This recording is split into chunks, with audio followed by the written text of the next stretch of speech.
بسم الله الرحمن الرحيم يا أيها الناس اعبدوا ربكم الذي خلقكم والذين من قبلكم لعلكم تتقون. یہ سورہ بقرہ کی آیت نمبر 21 ہے، جس میں اللہ رب العزت لوگوں سے فرماتے ہیں کہ اے لوگوں، اپنے پروردگار کی عبادت کرو جس نے تم کو اور تم سے پہلے لوگوں کو پیدا کیا، تاکہ تم متقی پرہیزگار بن جاؤ، اس کے عذاب سے بچنے والے بن جاؤ۔ یہاں اس آیت کے اندر حضرت آدم علیہ السلام سے لے کے اب تک تمام لوگوں کو خطاب کیا گیا ہے کہ اللہ تعالیٰ نے تم کو پیدا کیا ہے تو تم اللہ ہی کی عبادت کرو، کسی اور کی عبادت نہ کرو۔ تم سے پہلے جو لوگ دنیا میں آئے ان کو بھی اللہ ہی نے پیدا کیا تھا، اور جب تم اللہ کی عبادت کرو گے، اللہ کی وحدانیت کا اقرار کرو گے، جن کاموں کو کرنے کا کہا گیا ان کاموں کو کرو گے، اور جن کاموں سے رکنے کے لیے کہا گیا ان کاموں سے اپنے آپ کو روکو گے، نتیجہ یہ ہوگا کہ اللہ تعالیٰ تمہیں متقی بنا دیں گے، یعنی اللہ سے ڈرنے والا بنا دیں گے۔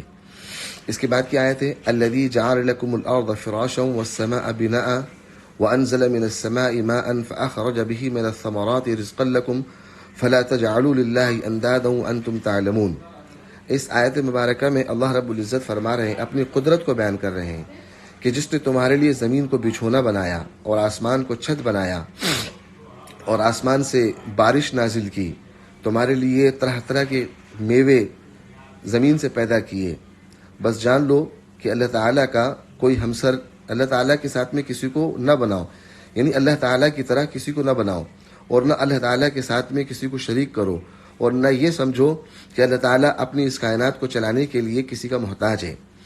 غالب صحیح بات یہ ہے کہ اس آیت مبارکہ میں اللہ تعالیٰ نے اپنی وحدانیت پر دلائل قائم کیے ہیں اور اپنی کچھ قدرتوں کا مشاہدہ انسان کو کروایا ہے، کہ جس کے بارے میں بتایا گیا کہ سب سے پہلی چیز تو یہ سمجھ لو کہ اللہ تعالیٰ کے مشابہ کوئی چیز دنیا میں ہے ہی نہیں، اور کوئی چیز دنیا میں ایسی ہے ہی نہیں جو اللہ تعالیٰ کو عاجز کر سکے۔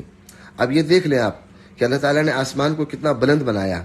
یہ کتنی بڑی اللہ یہ قدرت کی دلیل ہے کہ اس نے اتنا بلند آسمان بنایا، اور یہ نہ جانے کب سے زمین پر دنیا پر قائم ہے، اور بغیر کسی ستون کے آج تک یہ اپنی اصل شکل میں موجود ہے۔ کتنے زمانے آئے اور کتنے زمانے گزر گئے، کتنے لوگ دنیا کے اندر آئے اور دنیا سے ختم ہو گئے، لیکن یہ آسمان اپنی جگہ پر جوں کا توں قائم ہے۔ یہ اللہ کی وحدانیت اور اللہ کی قدرت کو سمجھے، اس کے اندر ذرہ برابر بھی تغیر نہیں ہو رہا ہے، کوئی تبدیلی نہیں ہو رہی ہے، جس کو دوسرے الفاظوں میں اللہ رب العزت نے قرآن میں فرمایا وَجَعَلْنَا السَّمَاءَ سَقْفًا مَحْفُوظًا، کہ ہم نے آسمان کو ایک محفوظ چھت کی شکل دی ہے۔ اسی طرح دیکھیں اللہ تعالیٰ نے زمین کو بیان کر کے بتایا کہ اس کو تمہارے لیے فرش بنایا ہے، اور دیکھیں کہ کتنا زمانہ گزر گیا، اللہ تعالیٰ کی خالق کائنات کی کتنی عظیم ترین دلیل ہے کہ یہ زمین بغیر کسی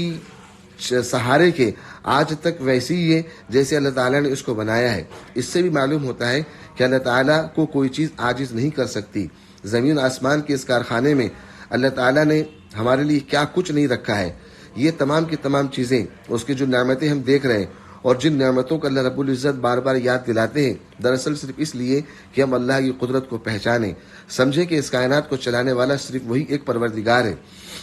جیسے اللہ تعالیٰ نے زمین کے تعلق سے فرمایا فَأَخْرَجَهُ مِنَ الثَّمَرَاتِ رِزْقًا لَكُمْ، کہ اس کے ذریعے سے ہر طرح کی پیداوار نکال کر اللہ تعالیٰ نے ہمارے لیے رزق کا انتظام کیا۔ اسی کے ساتھ میں فرمایا هُوَ الَّذِي خَلَقَ لَكُم مَّا فِي الْأَرْضِ جَمِيعًا، یہ تو وہی پروردگار ہے جس نے تمہارے لیے زمین کی ساری چیزیں پیدا کی ہیں۔ وَسَخَّرَ لَكُم مَّا فِي السَّمَاوَاتِ وَمَا فِي الْأَرْضِ، اور آسمان اور زمین میں جو کچھ ہے اس نے اللہ تعالیٰ نے تمام دنیا کے لوگوں کے لیے اس کو مسخر کیا ہے۔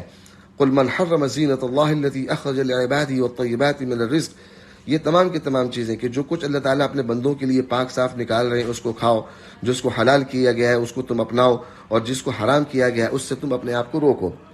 اب ان آیت مبارکہ کے اندر دراصل کفار مکہ کو ایک پیغام دیا گیا ہے، چونکہ کفار مکہ اس بات کو جانتے تھے کہ یہ دنیا کو بنانے والے اللہ رب العزت ہیں، یہ دنیا کسی اور نے نہیں بنائی ہے، یہ اس بات کو بہت اچھی طریقے سے جانتے تھے، لیکن ساتھ ساتھ میں ان کے پیش نظر یہ تھا کہ یہ جو بت ہیں جن کی وہ عبادت اور جن کی وہ پرستش کرتے ہیں، وہ یہ سمجھتے تھے کہ اللہ تعالیٰ نے ان کو اپنے کام کے لیے رکھا ہوا ہے، کہ یہ اللہ تعالیٰ کے معاون و مددگار ہیں۔ حالانکہ وہ اس بات کو خوب اچھی طریقے سے جانتے تھے کہ دنیا کو پیدا کرنے والے، دنیا کو بنانے والے، یہ تمام کے تمام چیزیں اللہ رب العزت کی ہیں. تو وہ اللہ رب العزت فرما رہے ہیں، ان کو سمجھا رہے ہیں کہ جب تم ان بات کو جانتے ہو